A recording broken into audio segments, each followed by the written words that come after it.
presidente, senhoras e senhores senadores, senhoras e senhores jornalistas, a população do Brasil, e especialmente de Roraima, que nos acompanha nesse momento.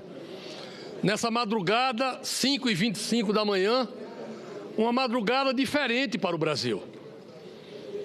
Como será daqui a pouco uma manhã também diferente para o Brasil. Porque nessa noite e nesse novo dia se misturam sentimentos, senhor presidente.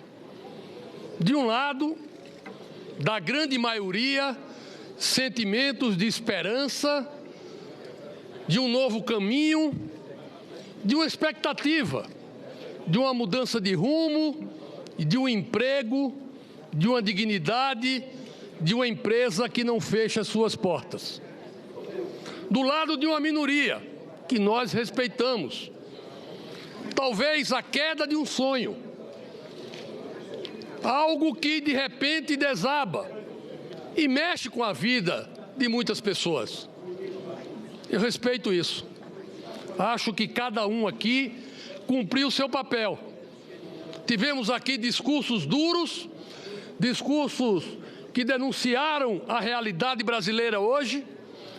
Tivemos aqui defesas apaixonadas, tivemos aqui alguns devaneios e tivemos aqui alguns delírios, como se estivesse se comparando algo que não está na face e na alma do povo brasileiro hoje.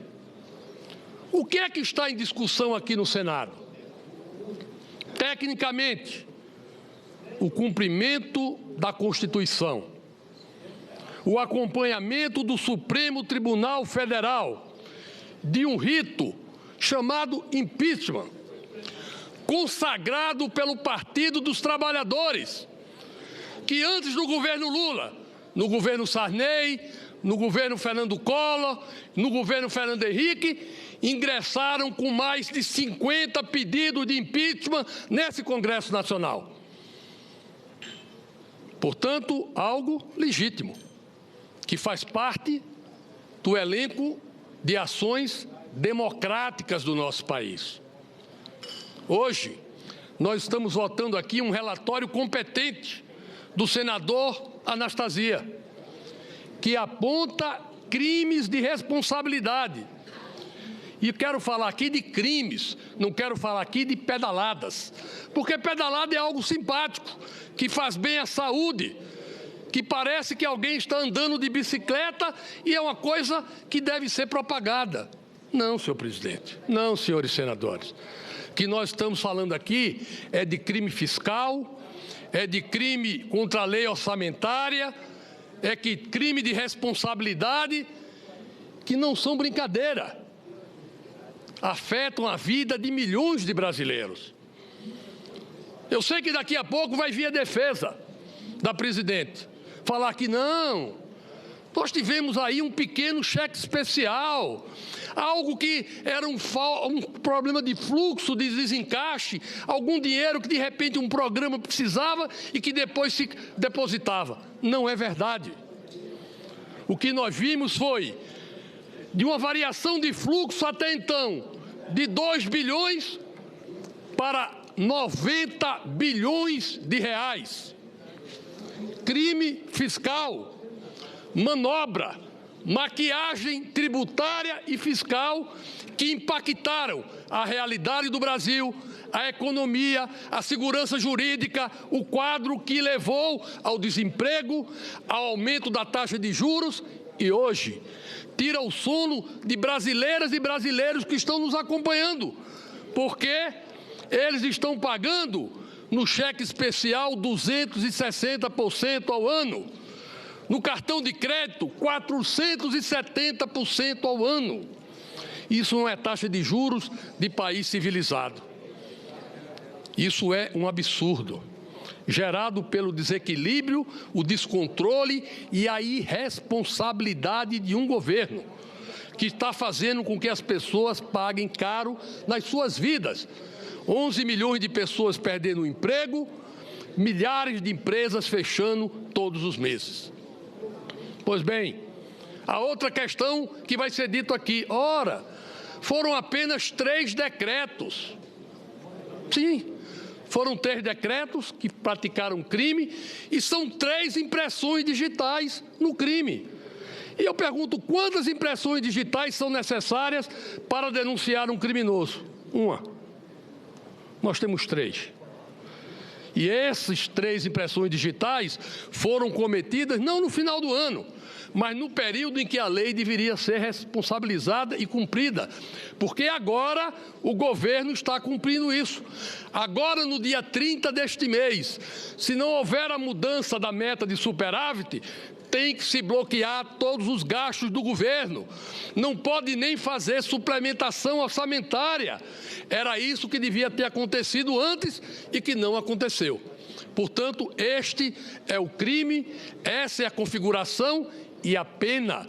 Quem está pagando são milhões de brasileiros hoje, que parte deles acompanha essa sessão do Senado, torcendo e rezando para que o Brasil possa mudar de direção. Portanto, o meu voto hoje aqui, primeiro é um voto técnico, porque é um voto de responsabilidade com o Brasil e de cumprimento da Constituição. Quero falar agora da política, como senador e como presidente do PMDB, porque aqui ouvi devaneios e delírios, acusando o partido e pessoas honradas. Primeiro dizer que o PMDB apoiou a chapa, é verdade. Indicou o vice-presidente da República, Michel Temer, um homem honrado, que merecia os maiores elogios do Partido dos Trabalhadores. E nós fomos para a campanha com o PMDB dividido, porque 42% do partido em 2014 disse não a essa coligação. Eu fui um deles, porque eu anunciei há tempos que a economia estava no rumo equivocado. Sou economista de profissão e sabia o que ia dar este governo. Não apoiei esse governo em 2014. Marquei minha posição há 3 anos nesse plenário e em conversa franca com os ministros da Fazenda, ministros do Planejamento e presidentes do Banco Central. Marcando a minha posição e querendo ajudar. De 7 anos, em 7 anos, 5 anos o governo mudou no final do ano a sua meta fiscal, tendo realizado crime durante o período em que não atualizava a meta. Portanto, politicamente, o PMDB, que apoiou a coligação, ajudou a dar vitória a essa coligação, porque a eleição foi 54 milhões de votos para Dilma, 51 milhões de votos para Aécio e 35 milhões de pessoas não votaram. Portanto, primeira constatação, a chapa e a presidenta Dilma não teve a maioria do voto dos brasileiros. Segundo, o PMDB, que foi o partido que elegeu o maior número de governadores, o maior número de deputados, o maior número de senadores, a maior bancada, o maior partido do Brasil, ajudou a dar a vitória nesta eleição. E agora, o vice-presidente, pela legitimidade dos votos no primeiro momento, pela legitimidade da Constituição, é quem assume se o Senado tomar a decisão. Decisão representando o povo e a sociedade. Aqui foi dito por alguns da base governista, ora, não há legitimidade porque o povo não foi ouvido. O povo foi ouvido sim, e o princípio da representatividade e mais de 2/3 de voto de deputados federais na Câmara não conta. Esses deputados não representam a população. E aqui no Senado, a maioria dos senadores não representam os estados da federação. Portanto, a legitimidade dessa decisão do Congresso, ela é constitucional e ela é majoritariamente expressado nas ruas. Não foi nenhum partido que colocou 6 milhões de pessoas na rua e 1.400.000 pessoas na Avenida Paulista. Me desculpem aqueles que estão perdendo o chão, me desculpem aqueles que estão em desacerto mental. É normal. Entendemos isso. Agora, não vamos aceitar agressões ao vice-presidente, ao PMDB ou a qualquer companheiro que legitimamente tem o direito de chegar aqui e votar da forma que quiser. Quero dizer também que nós, do PMDB, estamos tranquilos quanto a essa questão. Não haverá caças bruxas, não haverá perseguição, que haja oposição. É importante e é legítimo que o Partido dos Trabalhadores vá para a oposição e aprenda com os seus erros do passado e do presente, para que possa contribuir com a sociedade e seja ouvido pelo governo, porque é assim que deve ser a democracia. Quero dizer aqui também que, para encerrar, senhor presidente, não vou gastar os 15 minutos, mas vindo um pouco para a figura de retórica. Ouvi aqui também membros da base do governo falar em filmes, falar em histórias, falar em músicas. Então vamos terminar com duas comparações. Aqui falou-se do filme Benjamin Button, e aí atacando o PMDB como se fosse um velho que fosse ficando novo e fosse se reciclar. Quero também comparar com o filme, com a figura de retórica e com a história que todo mundo conhece. Há um ano atrás, eu comparei esse governo ao Titanic e disse que não queria trocar de camarotes no Titanic e não aceitei nenhum entendimento com o governo. Pois bem, vamos retomar o Titanic. Durante esse ano, o povo brasileiro, o PMDB e vários partidos viram que não era preciso esperar que o Titanic batesse no iceberg e morresse milhares de pessoas, que era possível mudar a rota do navio. E para mudar a rota do navio, senhoras e senhores, era preciso trocar o comandante. Foi isso e é isso que nós estamos fazendo.